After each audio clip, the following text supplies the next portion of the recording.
Hello, welcome back to the channel. আজকে welcome জানাচ্ছি এই ব্লগটাতে কিচেন থেকে। অনেক দিন হয়ে গেছে যে আমি সম্পূর্ণ সেরকম ব্লগ দেখাচ্ছি না, তাই না? তো যাই হোক, এখন বাজে মোটামুটি 1টা বাজতে চলেছে।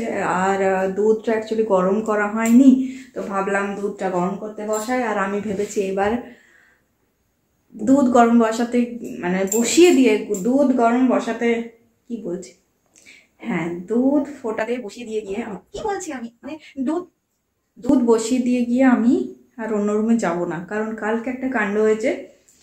আমার দুধ পুড়ে ছাই হয়ে গেছে। যে বাসনটাতে আমি বসিয়েছিলাম সেটা পুরো কালো হয়ে গেছিলো, আর পুরো ঘরে কালো ধোঁয়াতে ভর্তি। এখনো পর্যন্ত সেই পোড়া পোড়া গন্ধটা আছে। লোক কালকে যারা বাড়িতে আসছে তারাই বলছে, আমাদের বাড়িতে কি হবন হয়েছে?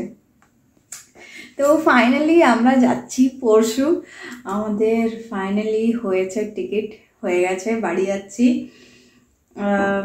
যেদিন টিকিটটা ক্যান্সেল হয়েছিল সেদিন প্রচণ্ড প্রচণ্ড মন খারাপ হয়েছিল। আমি মনে হয় ফার্স্ট টাইম বাড়ি যাওয়ার জন্য ওইভাবে কেঁদে ফেলেছিলাম যে বাস আর না, আমি যাবোই যাবো। আমি জানি না, আমি কিচ্ছু জানি না, আমি বাচ্চাদের মতো এরকম বিহেভ করছিলাম।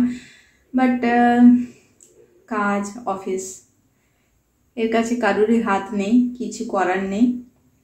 তো ফাইনালি আবার টিকিট কাটা হয়ে গেছে, যাবো এবারে।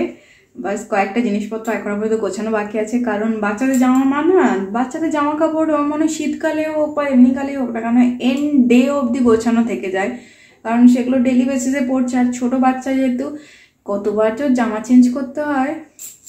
আর এই দেখো ফুটছে, আমি যাবো না বলেছি, আমি ফুটতে দিয়ে যাবো না কোথাও, আজকে তুই ওতলাতে পারবি না।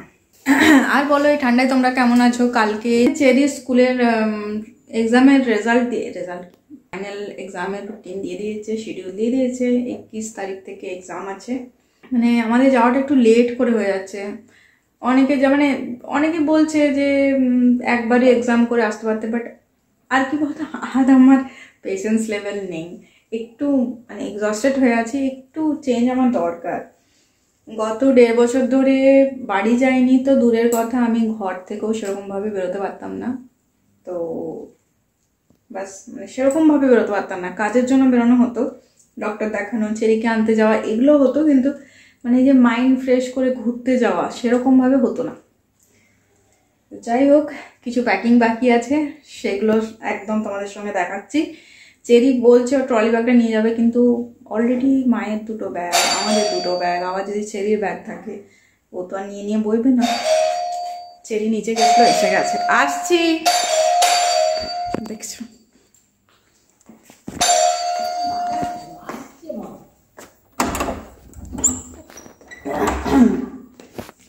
তো ফাইনালি আমরা বেরিয়ে পড়েছি একদম সকালবেলায়, মোটামুটি 4:30 বাজবে হয়তো, তখন আমরা বেরিয়েছি। সরি, ব্যাকগ্রাউন্ডে একটু নয়েজ আসতে পারে, কিন্তু আমার কিছু করার নেই। এই রুমটা ছাড়া আমার আর কোনো জায়গা নেই, ঠান্ডায় আমি অন্য রুমে গিয়ে ভয়েস ওভার দেবো। তো স্টেশনে আমি পৌঁছে গেছি। স্টেশনে প্রচণ্ড ঠান্ডা ছিল, লিটারালি 11 ডিগ্রি দেখাচ্ছিল, বাট এখানে বিভৎস রকমের ঠান্ডা, মুখ দিয়ে যেন ধোঁয়া বেরোচ্ছে। এর মধ্যেই একে দেখো মুড়ি সুড়ি দিয়ে আমি নিয়ে আসছি। ট্রেন প্রায় এসে গেছে, এই যে ট্রেন এসে গেছে। ভাগ্যিস কুলিটা পেয়ে গেছিলাম এই ভোরবেলাতে, তাই অনেক সুবিধা হয়েছে, কারণ আমাদের লাগেজ অনেক বেশি হয়ে গেছিলো। তো দেখো মুখ দিয়ে আমার পুরো ধোঁয়া বেরোচ্ছে, এত ঠান্ডা লাগছিল আমার, বিভৎস রকমের। আর চেরির এক্সাইটমেন্ট তো আলাদা লেভেলেই ছিল, ওর মুখ চোখ দেখে তোমরা বুঝতে পারবে। আর এই যে চুপচাপ শুয়ে আছে, এখন ট্রেন ছেড়ে দিয়েছে। চলো যাওয়া যাক, অনেক দিন পর যাচ্ছি আমরা, আমার খুবই ভালো লাগছে। আর এই যে সব কিছু এখন প্যাকিং করছে।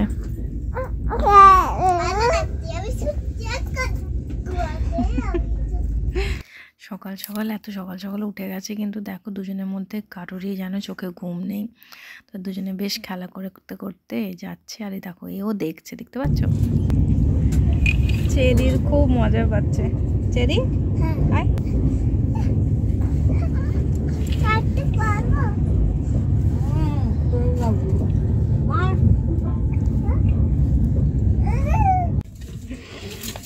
লুকিয়ে গেছে। লুকিয়ে গেছে? এটা কি বলতো? অরেঞ্জ। অরেঞ্জ না, এটা কি? চকলেট। কি? ইঞ্জিন। ইঞ্জিন? না, ইঞ্জিন নয়, ইঞ্জিন আছে সামনে, বাট এটা মালগাড়ি। কি খাচ্ছ? কি খাচ্ছ? কি খাচ্ছ? নুডলস। আমি খেলছি, পড়াশোনা করছি। পড়াশোনা কোথায় করলি তুই? তো এখন ব্রেকফাস্ট করছি, জানি না কটা বাজে।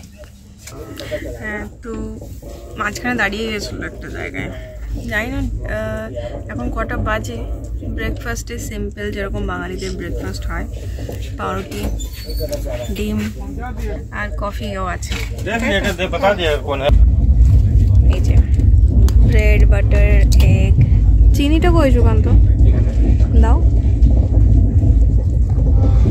তো প্রথমে যে টিকিটটাতে আমরা যাচ্ছিলাম সেই টিকিটটাতে কুপে পেয়েছিলাম, তো খুব ভালো হতো, বাট এবারেরটাতে আমরা তৎকালে কেটেছি, তো কুপে পাইনি, 2 টায়ারে যাচ্ছি। বাট সত্যি কথা বলতে এবারে কোনোই অসুবিধা হয়নি, ভেবেছিলাম দুটো বাচ্চা নিয়ে অসুবিধে হবে, বাট অ্যাকচুয়ালি খুব ফাঁকা ছিল, কেউ ছিলই না এটাতে, আর সিটগুলো খুব ভালো পেয়েছিলাম। ফাইনালি আমরা হাওড়া স্টেশন পৌঁছে গেছি। দেখতে পাচ্ছ বাংলা কথাবার্তা বলা লোকজন দেখে, হাওড়া স্টেশন দেখে মন যেন খুশি হয়ে যাচ্ছে। এখন মোটামুটি বাজে 12:30 এরকম বাজবে, চারদিক পুরো ফাঁকা, দেখতে পাচ্ছ খুব ফাঁকা। হলুদ ট্যাক্সি। পরের ব্লগে দেখা হচ্ছে আবার।